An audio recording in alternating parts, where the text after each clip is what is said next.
We actually saw the gaps that were left by the international NGOs. They came as a result of the crisis. They actually came on a response basis, but after the response, there is always another disaster somewhere. So they don't actually have time to sit with the community, move with the community up to the level when they actually attain a sustainable state, because it takes a process. It's a process that needs a lot of commitment.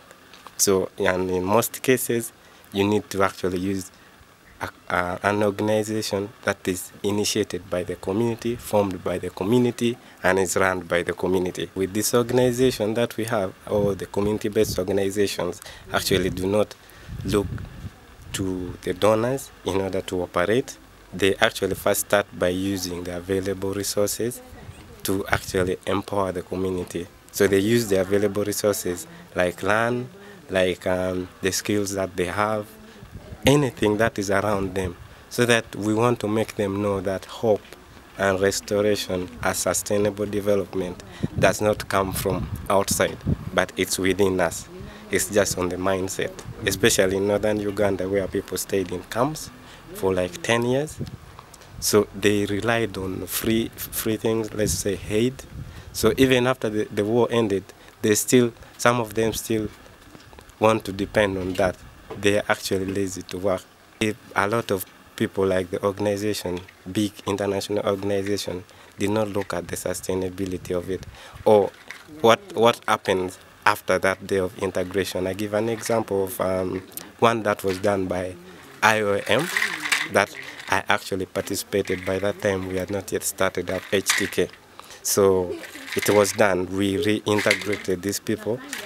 But it's not about the reintegration, because things like the mindset is not something that you just perform the ceremony and that is it. You have to, as we say, it's a process, like peace building, it's a process. Now, when we look at on that reintegration program, it was called community-based reintegration, where it was not just, they also had that component of starting up IGAs for these formerly abducted children. And indeed they started, but the period that they were there to monitor this project before they hand it over to the community was too short, that actually most of the intervention that they injected money in failed immediately. They pulled out. So I think some of the problems that we saw was like, when something is started, something very good, like potential businesses, something that can change life, it's normally left because of the time frame in terms of funding. And you know, with international organizations, they cannot continue to operate without funding. So in most cases, when fundings end, they also end there, and there is nothing like moving with the community. And always the problem is with the exit strategy, of which HTK, being here as a community-driven organization, they are always there. They have that time to plan and execute good exit strategy, so that by the time they leave, it's truly sustainable, that the community can actually run, based on the fact that this is a community-based organization. Community involvement, and even from the design up to the implementation, community is completely, entirely involved. So that means they always own the project. We know that our target group is to change the lives of female, not now just those who are formerly abducted, much as they are the ones suffering the most. But when in our strategy we are trying to, we will see how we will educate and train all various stakeholders after identifying like the cultural leaders and the community leaders, then the religious leaders as well. We have several projects, and we have one that is on livelihood. And under livelihood, we also have what is called food security.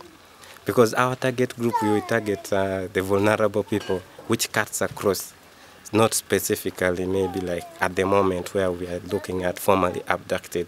We also have people living with HIV/AIDS who are very vulnerable. And when you look at food security that we have started, it mostly targets such people, because we want quick response, because we also want to contribute to the fight against HIV/AIDS. So we see that one of the challenges that they have is on feeding. because for them, like the drugs they have at the moment they're taking need some special diet to be able to respond to such, and which the community does not provide for them.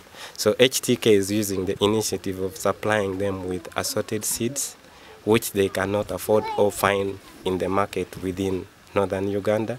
For example, zucchini, cauliflower. Those you can't find them even in shops around, but we supply them because they are so nutritious. But we use this initiative of making them completely involved in that. They have the land, they have the tools, they have the strength. All they lack is some bit of guidance on which actually crops to plant. NUSAF was not necessarily released to help the formerly abducted, but it was just to help in the recovery of northern Uganda from war. That means the opportunity is open to everyone.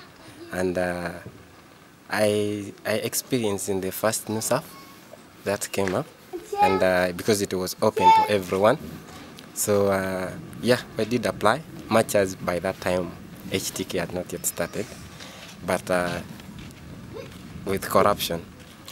The people who actually had hands into NUSAF were, let's say, those who are even better off, those who could actually first pay something to the facilitators to actually, some of the projects were actually being bought because you pay some money. And at the end, some of these people were used, the formerly abducted were used to be like put in the group, when at the end they never benefited. I gave an example of that school that you see right in front of HTK. That is a NUSAF project. And the kind of people they used were this kind of the formerly abducted. But if you look at the amount that is being paid in that school, to like, because it's a pre-primary school. But let me tell you, no kid of formerly abducted child mother would actually go there because of the payment. Let's say maybe 40,000, 50,000. They cannot afford that. So at the end, most of the projects that were facilitated by NUSAF did not actually help the formerly abducted directly. And so maybe they are benefiting from the roads that were constructed, maybe boreholes, and some few clever individuals who actually had access, maybe like relatives. The first NUSAF was actually a failure. It failed. Not that the money was not used, it was used, but the money actually went to wrong hands.